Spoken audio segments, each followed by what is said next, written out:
Okay, part 3, resealing the GMC. Let's finish her off.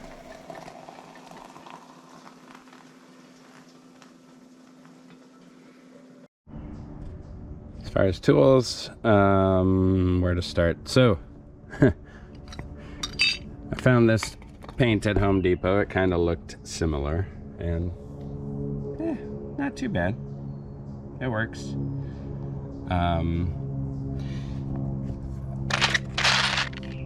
1024 stainless. I got two lengths, 3/4 and 5/8, depending on how deep I made the holes. And I don't know if I'm gonna like these or not, but these sealing washers with a rubber backside and aluminum, I don't know. The original obviously didn't have that. 5200, I'm using this in spots, and I'll show you in a second, to seal up the seam area. Not a lot.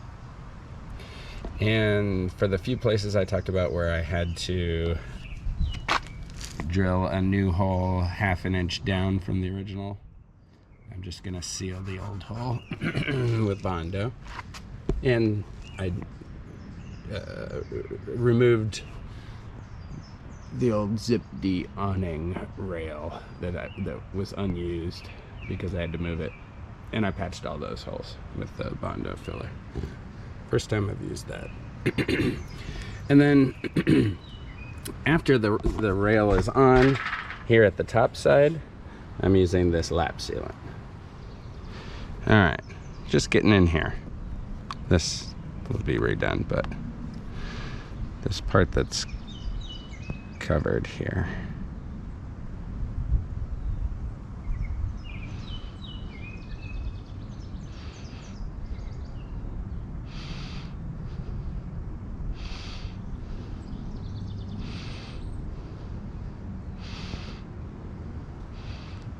I mean, hopefully that's completely unnecessary. Hopefully there's a bunch of glue underneath there. On the other side, I went through and I did under here, but this stuff, it doesn't harden up real quick, and so it was kind of messy. So I'm not sure I'm going to do that over here. I think I'm going to leave it. I mean, any water is going to roll off here and hit my seal up here and come over. So the likelihood of water getting around in here is hopefully small.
So things were going relatively smoothly until I realized that one of the holes that I drilled and tapped did not line up with the hole in the rail. So I must have, well, obviously I didn't mark it very well. Bummer. So time to fix that.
So here's another case where the hole that I drilled and tapped is not aligning properly with the hole in the rail.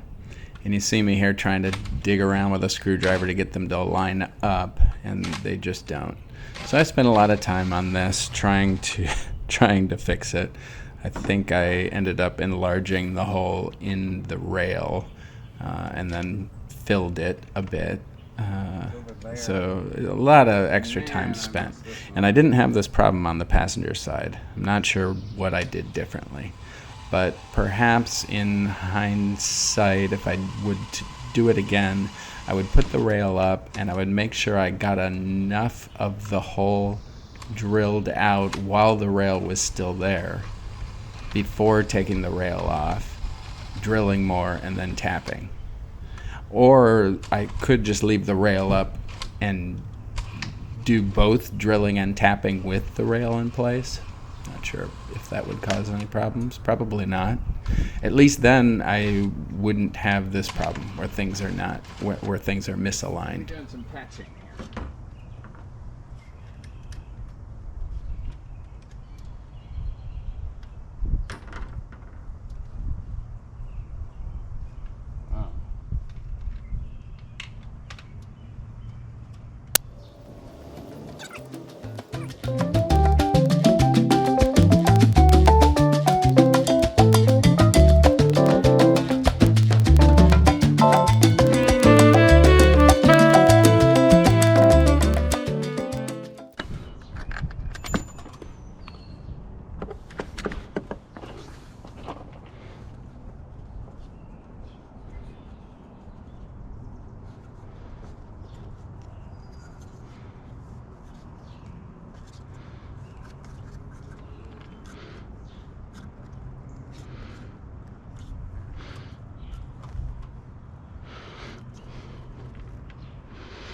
Might also re-tap this one. It feels a little tight.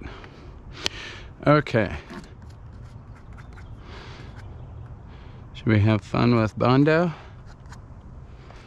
This is my first time using Bondo, so I don't really know how to measure this very well. Oops.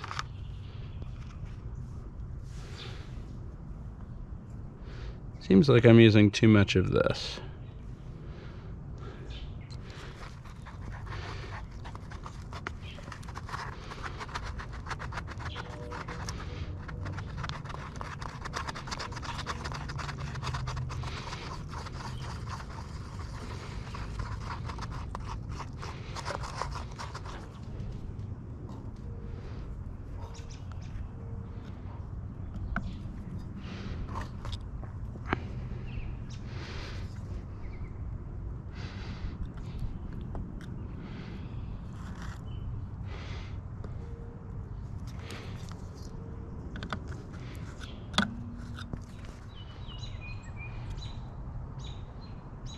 We're just gonna sand more.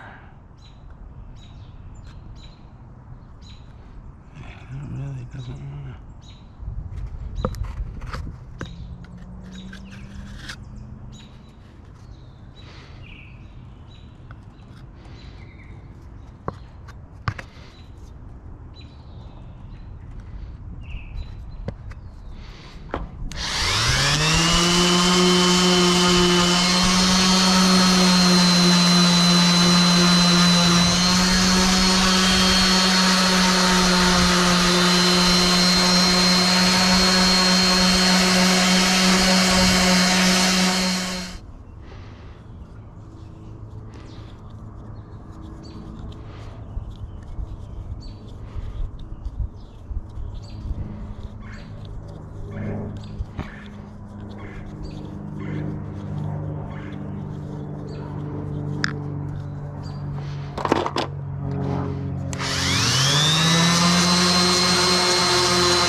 You can tell this guy knows what he's doing.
Let's check out the finished product.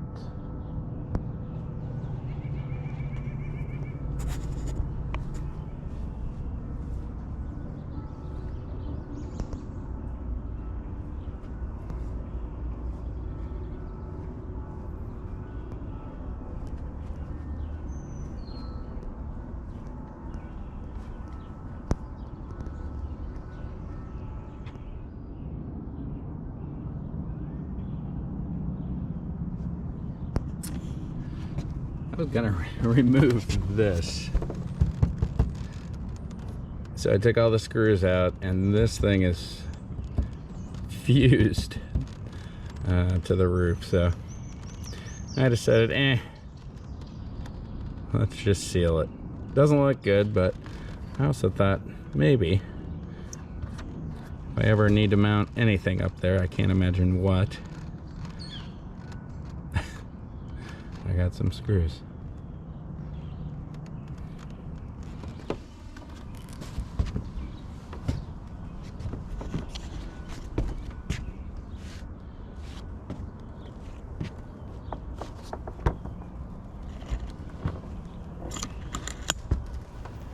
Well, it's not a thing of beauty, but maybe one day, when I have a garage, I'll get around to doing a proper paint job. For now, I'm just happy that it is not leaking, and it should last for a while. And here, just as a reminder, is the culprit that started it all, the roof vent. It's replaced too. So we're all good, and we're good to go camping again.